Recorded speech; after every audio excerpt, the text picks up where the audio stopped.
Assalamualaikum warahmatullahi wabarakatuh. Alhamdulillah, alhamdulillahi rabbil alamin. Arsala rasulahu bil huda wa dinil haq liyudhhirahu 'alad dini kullihi walau karihal musyrikun. Asyhadu an la ilaha illallah wa asyhadu anna Muhammadar Rasulullah. Allahumma salli ala Sayyidina Muhammad wa ala alihi wa sahbihi ajma'in. Qala Allah Ta'ala bil Qur'anil Karim, a'udzu billahi minasy syaithanir rajim. Bismillahirrahmanirrahim.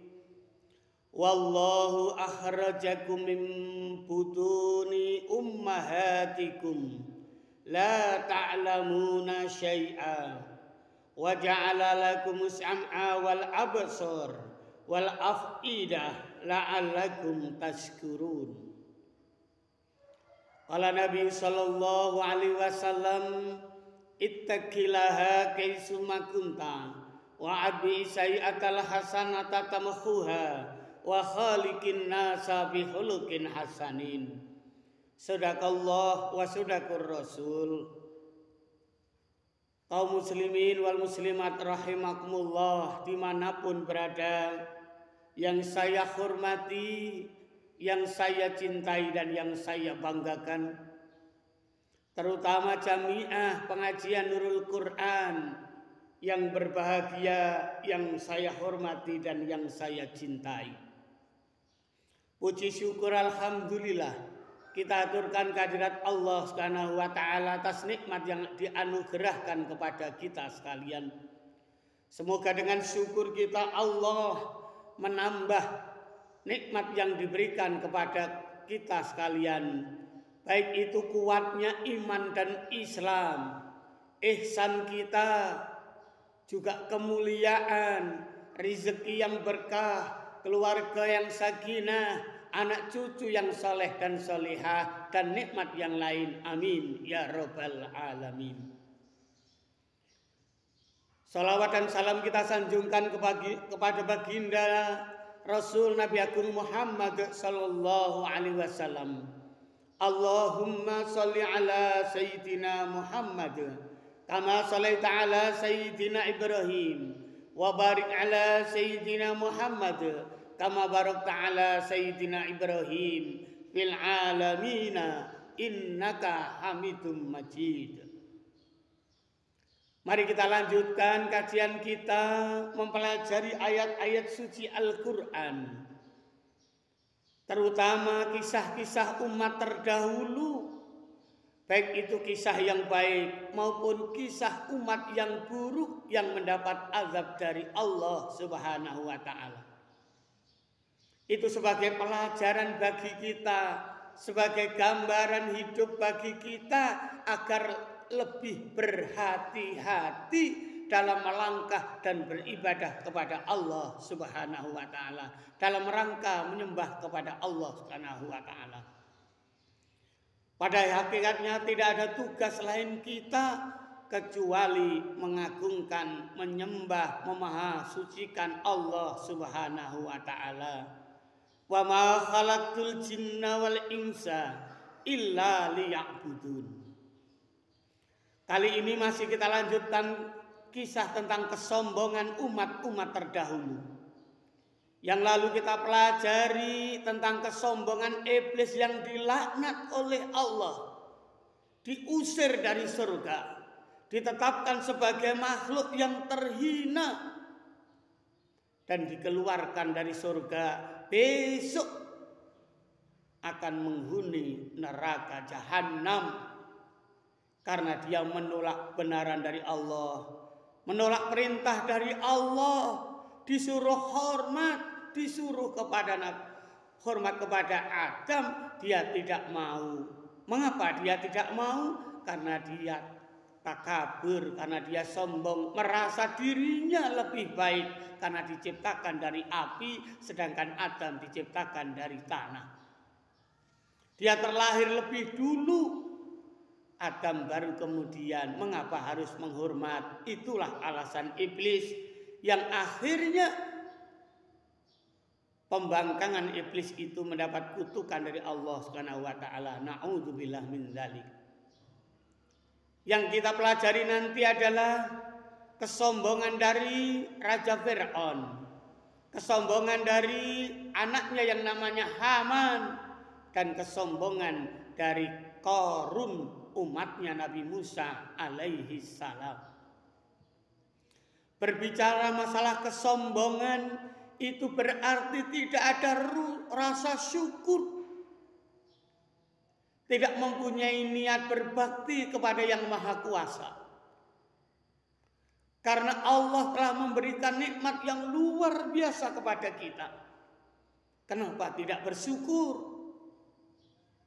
Disebutkan di dalam Al-Quran surah An-Nahl ayat 78. A'udzu billahi minasyaitonir rajim. Wallahu akhrajakum min butuni ummahatikum la ta'lamuna syai'an wa ja'ala lakum sam'a wal absar wal af'idah la'allakum tashkurun.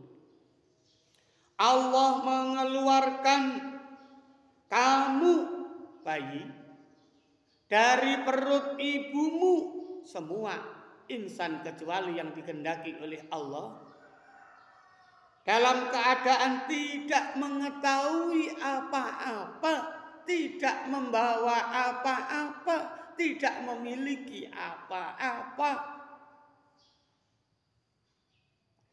Allah melengkapi nikmat yang luar biasa, yaitu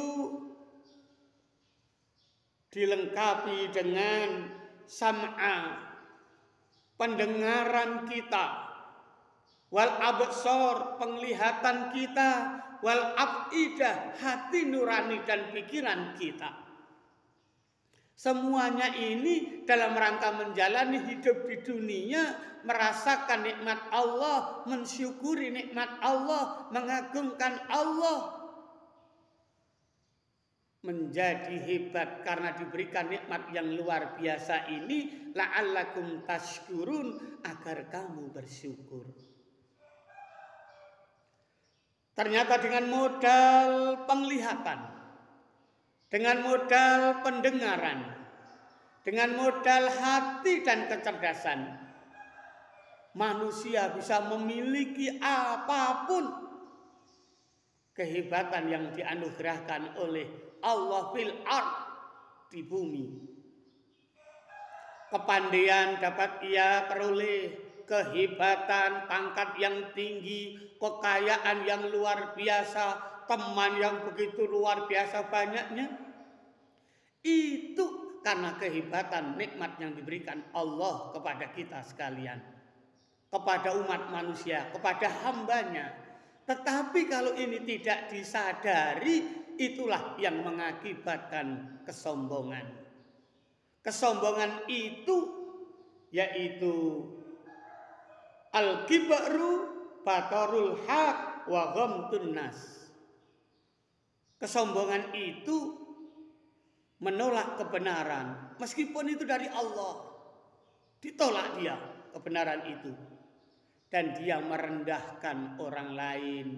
Merendahkan orang lain itu berarti menganggap dirinya ini paling suci, dirinya paling tinggi, dirinya paling pinter, dirinya paling kuasa, melebihi segala-galanya, sehingga merendahkan orang lain, meremehkan orang lain. Sikap itulah yang membuat laknatullah, benci yang akan kebencian yang itu dilaknati oleh Allah Subhanahu wa ta'ala.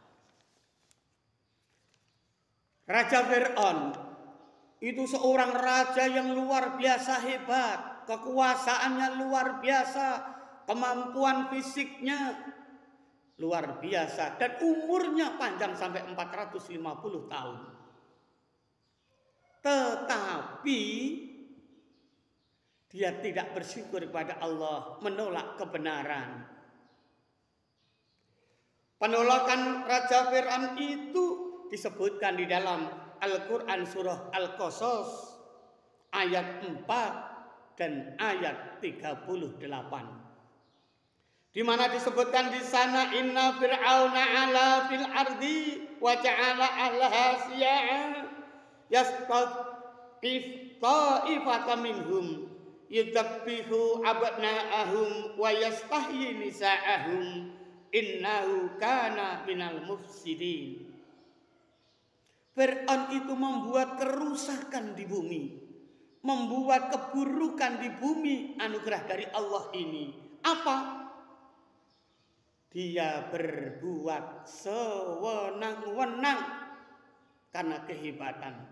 Kesewenang-wenangan itu digambarkan dengan bangunan yang berwujud seping. Tubuhnya raja singa, rajanya hewan, kepala manusia, berarti hebat, kuat, tetapi cerdas. Itu salah satu lambang untuk kesombongan karena lebih dari yang lain. Maka di sana dia berbuat sewenang-wenang, menjadikan penduduknya terpecah belah, tidak dipersatukan, justru malah dipecah belah. Lain dengan negara kita, lain dengan bangsa Indonesia ini yang suka akan persatuan. Di dalam Pancasila, sila ketiga adalah persatuan Indonesia. Meskipun berbangsa-bangsa, bersuku-suku, berbeda-beda, tetapi tetap satu bangsa Indonesia. Bahkan ini sudah dipelopori oleh para pembesar kerajaan Majapahit yang ditulis dalam buku Sota Soma karangan Empu Tantular. Bineka Tunggal Ika Tanhana Dharma Mangruak. Meskipun berbeda pengabdian, tetapi tetap satu dan tidak ada ibadah yang mendua. Karena di sana ada dua kepercayaan, mereka rukun, mereka bersatu dalam kehidupan dunia, saling membantu. Urusan kepada ilahi, kepada sang pencipta, lakum dinukum waliyadin.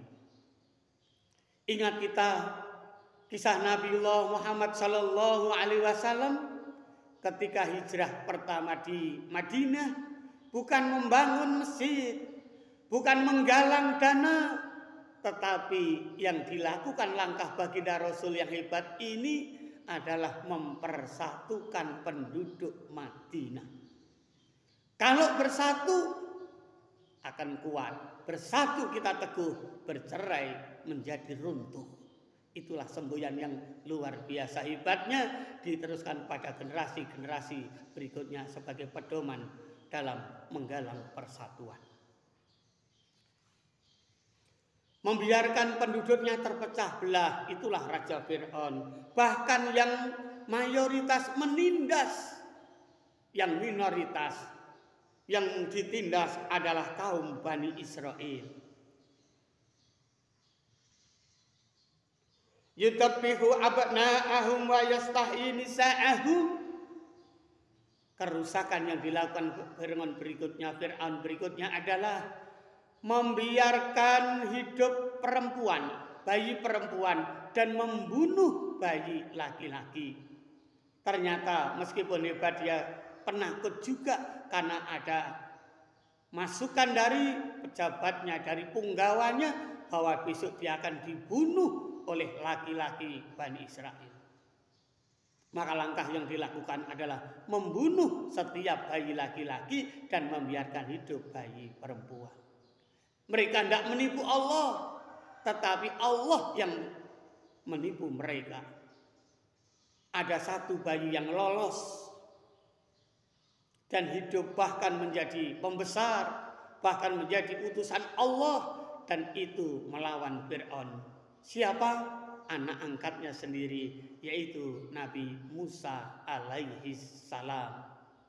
Innama amruhu idza arada syai'a ayaqula lahu kun fayakun. Kalau Allah berkehendak, jadilah, maka terjadilah apa yang dikehendaki Allah. Itu kesombongan Fir'aun yang disebutkan di dalam Quran surah Qasas. Ayat 38 menyebutkan, dan Fir'aun berkata, wahai para pembesar kaumku, aku tidak mengetahui ada Tuhan bagimu selain aku. Fir'aun itu memerintahkan, tidak hanya mengaku tapi memerintahkan kepada pembesarnya untuk tidak ada sembahan selain aku Fir'aun. Berarti mengaku dirinya Tuhan dan harus disembah oleh rakyatnya. Tidak mau orang-orang yang tahu tentang tauhid, tentang akidah, yang meyakini adanya kekuasaan di atas kekuasaan orang, yaitu kekuasaan dari Allah Subhanahu wa Ta'ala. Bahkan di ayat selanjutnya memerintahkan kepada Haman anaknya untuk membuat bangunan dari bata, dari tanah yang dibakar, yang dibangun bangunan setinggi mungkin untuk menduduki, untuk menyamai kedudukan Tuhannya Musa yang konon itu duduk di ars di langit. Ingin membuat bangunan yang tinggi di langit menjulang ke langit untuk menyaingi Tuhannya Musa. Na'udzubillah. Ini suatu kesombongan yang luar biasa. Maka tidak heran kalau Allah memberikan beberapa kali azab kepada Fir'aun dan kaumnya. Azab yang pertama, tadi bangunan yang dibuat oleh Fir'aun untuk menyamai kedudukan Tuhannya Musa namanya piramid, bangunan limas atau segitiga yang sangat tinggi yang nantinya akhirnya sebagai tempat bumi Raja Fir'aun. Kemudian azab yang diberikan oleh Allah Subhanahu wa Ta'ala beberapa kali itu disebutkan di dalam Al-Quran surah Al-A'raf ayat 130, kemudian 133 dan 136. Azab yang pertama, walaqad ahatsna ala fir'auna bis-sinina wa taqsim minas samarat la'allahum yadhakkarun. Dan sungguh kami telah menghukum Fir'aun dan kaumnya kemarau bertahun-tahun, kemarau panjang, paceklik kalau bahasa kita, dan kekurangan buah-buahan, ora panen, gagal panen, kelaparan terjadi di daerah Mesir saat itu. Agar mereka mengambil pelajaran. Ketika tidak mampu mengatasi, dia memohon bantuan pada Musa untuk memohonkan kepada Tuhannya agar dihindarkan dari bala dan cobaan. Tapi setelah dimohonkan dan ditolong oleh Allah, mereka kufur kembali. Na'udzubillah min dzalik.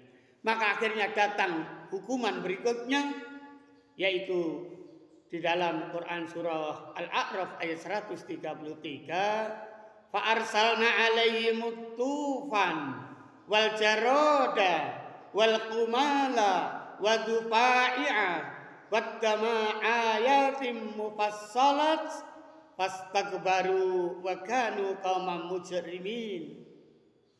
Maka kami kirimkan kepada mereka taufan, badai, angin lesus, sindong riwut bahasa Jawanya.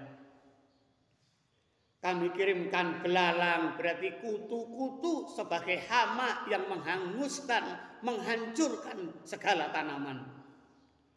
Dan darah, semua air yang ada di bumi saat itu berubah menjadi merah darah dan berbau arus atau amis yang tidak enak.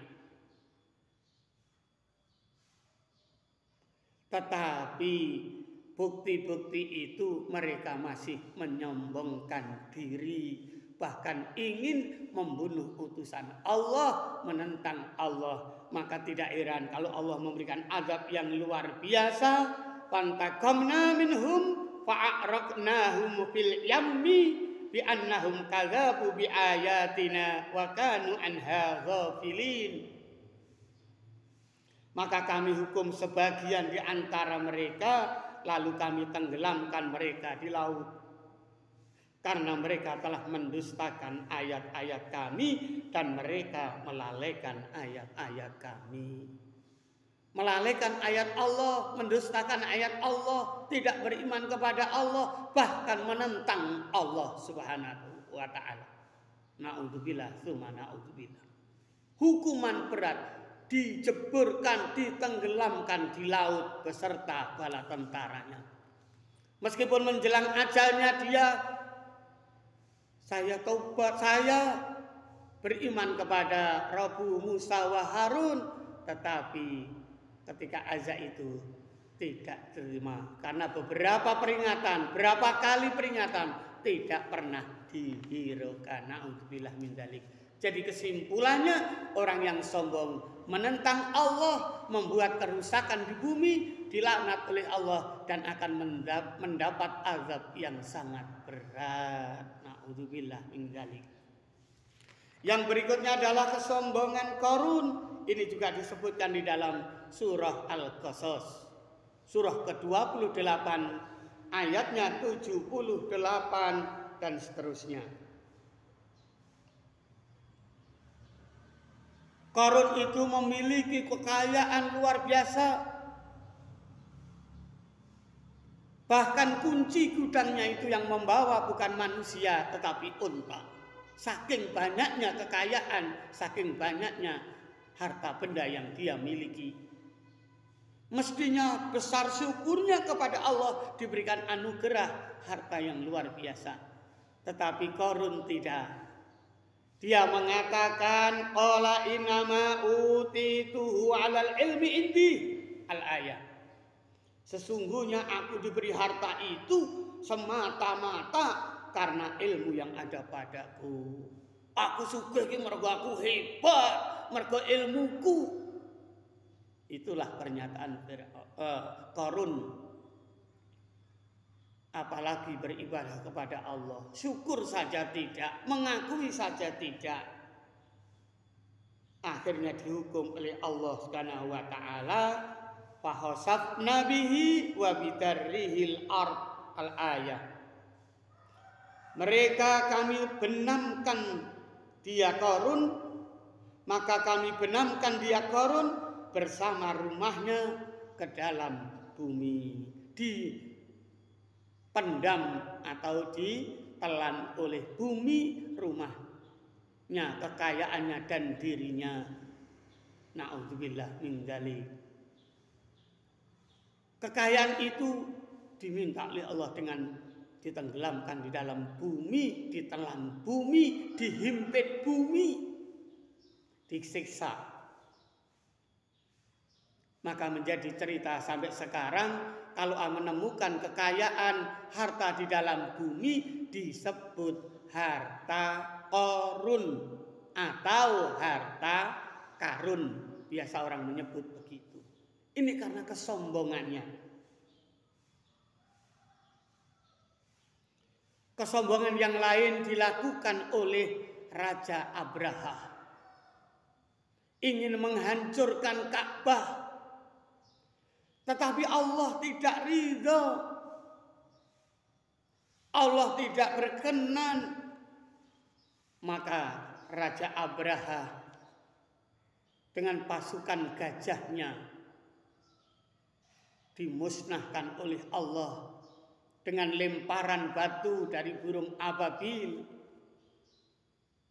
dari bara yang membakar, dari batu yang panas, dari kerikil yang membara, sehingga Abraha dan bala tentaranya mati. Dan saat itulah, di tahun itulah, baginda Rasul, bayi namanya Muhammad yang nanti menjadi Rasul akhir zaman itu lahir. Maka kelahiran baginda Rasul pada zaman tahun Gajah Alfil. A'udzubillahi minasyaitonirrajim. Bismillahirrahmanirrahim. Alam taro kaifa fa'ala rabbuka bi ashabil fil. alam yaj'al kaidahum fi tadlil wa arsala alaihim tayran ababil tarmihim bihijarati min sijil faja'alahum ka'asfim ma'kul.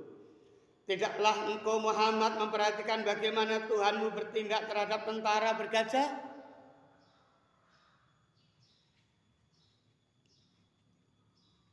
Bukankah dia Allah telah menjadikan tipu daya mereka sia-sia? Dan dia mengirimkan kepada mereka burung yang berbondong-bondong yang melempari mereka dengan batu dari tanah liat yang dibakar. Sehingga mereka dijadikannya seperti daun-daun yang dimakan ulat. Na'udzubillah min dzalik. Karena mendurhakai Allah, menentang Allah, dusta terhadap ayat-ayat Allah, maka dia dihancurkan oleh Allah Subhanahu wa ta'ala.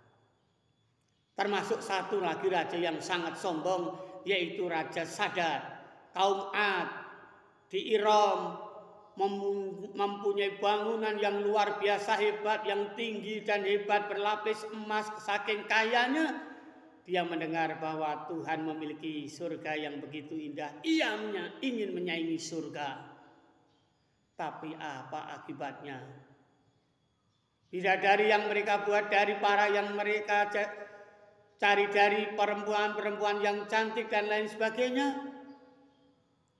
Ketika peresmian bangunan itu dilaknat oleh Allah, semuanya mati, tertutup pasir di Jazirah Arab Selatan, daerah sekitar Yaman itu.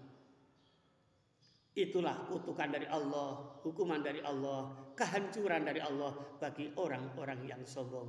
Semoga kita sekalian tidak termasuk orang-orang yang sombong.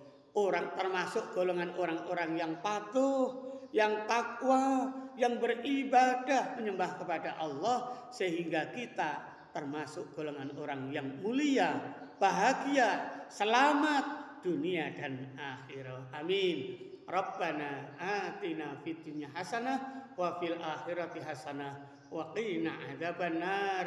Subhana rabbika rabbil izzati amma yasifun wassalamun alal mursalin walhamdulillahi rabbil alamin wal afu minkum. Akhir kalam, assalamu alaikum warahmatullahi wabarakatuh.